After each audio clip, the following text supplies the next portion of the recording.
Chapter 17 of When the King Came. When the King Came. Stories from the Four Gospels by George Hodges. Chapter 17 The Pool of the Angel. I said that our Lord, at the beginning of his ministry, stayed most of the time near the Lake of Galilee. But the great days came as the year went round, the great days of the church, when all who could get away from home made a journey to the temple. So our Lord went also to pray in the great church, which they called the house of God. And one day there was a feast of the Jews, and all the roads to Jerusalem were filled with pilgrims on their way to church, and Jesus and his disciples went up with them. The temple stood on a rocky hill, looking out over all the country round. At the foot of the hill there was a spring, and a little stream of cold water running out of it. They had a sheep market by the side of the stream, for the sheep were thirsty after being driven in over dusty roads out of the country. There was always a flock of them with their noses in the water drinking, and there were men buying and selling. But besides the shepherds and the men who were buying sheep, there were always other people who were there, not for that business, but for medicine. Amongst the shepherds and the butchers and the priests who were getting lambs for the sacrifices at the temple were sick folks in great numbers, some of them blind, some of them lame, who had come to bathe in the spring.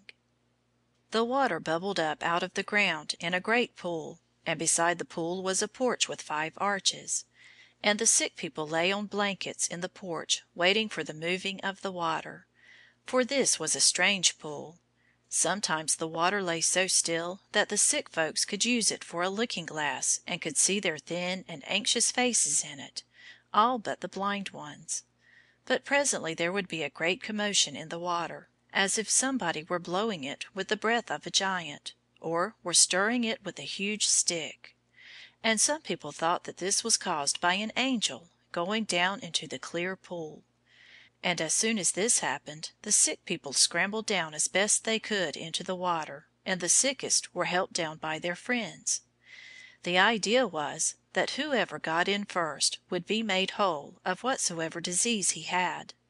It must have been a strange sight, that crowd of miserable people, limping and crawling and rolling down into the pool. Now one day our Lord came by, and he was very sorry, for his heart was always full of compassion for those who were in trouble. It made him sad, too, to see them struggling so one against another, each trying to be the first and to get the blessing for himself. So he stopped and looked, and there among the crowd he saw one man who had been sick longer than the others. He had had an infirmity 38 years. He had hardly had a well day since he was a boy. There he lay close by the pool, waiting for the angel, but waiting always in vain. For when the spring began to stir, somebody else always got in before him. When Jesus saw him lie there, and knew that he had been now a long time in that condition, he said to him, "Do you wish to get well?" To get well! That was what the man desired with all his heart, though he had almost ceased to hope.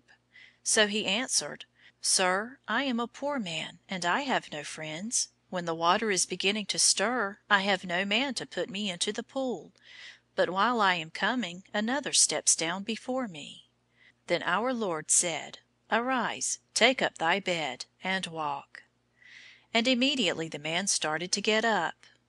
That shows that he had great faith in our Lord. He had never seen him before. Probably he had never even heard of him.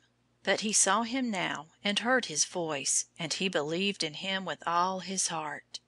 Some men would have said, "Why, I can't do that. You don't know how sick I am.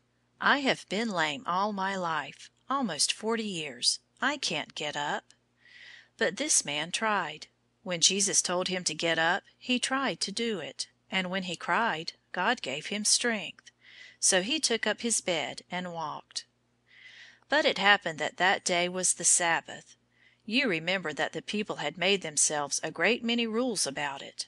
The commandment said that nobody should work on that day, meaning that there should be a good holiday every week, and that all people, especially those who worked very hard, should have a rest. But the ministers had been so anxious that the day should be a rest day that they had tried to keep the people from doing anything at all. They had spoiled the beautiful day.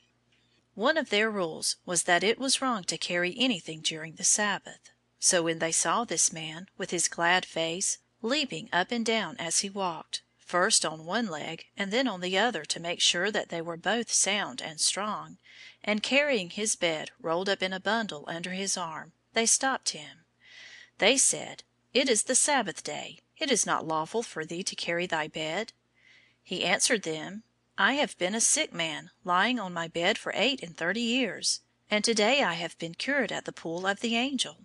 He that made me whole, the same said to me, Take up thy bed and walk." Then they asked him in an angry voice, "What man is that which said unto thee, Take up thy bed and walk?" They did not think at all what a good and wonderful and blessed thing it was that this poor neighbor of theirs had been made well. All that they thought of was that one of their little rules had been broken. They were angry with the man for being healed, and with our Lord for having healed him. All this seems very strange to us, though there are still people who care more for their own way than they do for the bodies or even the souls of their fellow men. Such persons made many a complaint during our Lord's ministry, for he went straight on doing good deeds, no matter what day of the week it was. One Sabbath day he was in a synagogue, and a man was there who had a withered hand. And they watched him, whether he would heal him on the Sabbath day, that they might accuse him. And he called the man to come and stand up where all could see him. So there he stood, the poor man with his useless arm. "Now," he said, "say what is in your hearts. Is it lawful to do good on the Sabbath days?" And they said never a word. And he looked around upon them all with deep indignation, being grieved because their hearts were so hard that they thought of their rules rather than the need of the man. And he said to the man, "Stretch forth thine hand." And he stretched it out, and his hand was restored whole as the other. But the man who came from the pool of the angel did not know who our Lord was. So when they said, "Who told you to carry your bed on the Sabbath day?" he could not answer, for our Lord had gone away through the crowd. Afterwards Jesus found the man in the temple, and said unto him, "Behold, thou art made whole. Sin no more, lest a worse thing come unto thee." Meaning that sin is worse than sickness, and that disease of the soul is a worse thing than disease of the body. But the Jews not only hated our Lord for what he had done, but from that day forth they sought to kill him, because he had done these things on the Sabbath day. End of chapter 17.